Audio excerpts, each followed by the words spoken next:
Makosa sio mwisho wa safari yako, bali makosa ni kituo tu cha kupumzika.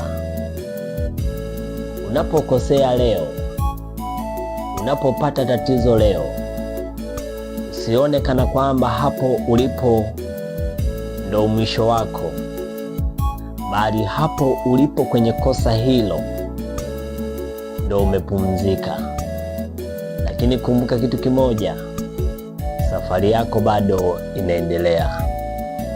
Safari yako bado ni ndefu sana. Mbele yako ni parefu sana kuliko huku ulikotoka. Kupitia hilo kosa, isikufanye hilo kosa ukaona ndo mwisho wako. Isikufanye hilo kosa ukakata tamaa. Isikufanye hilo kosa ukaona mwisho wa maisha yako ndo hapo. Kumbuka hilo kosa ni kituo tu. Kumbuka hilo kosa unapumzika.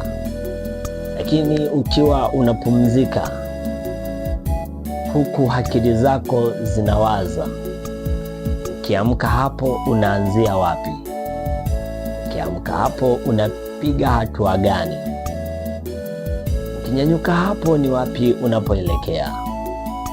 Ngoja nikwambie kijana mwenzangu, wapo watu walifanya makosa.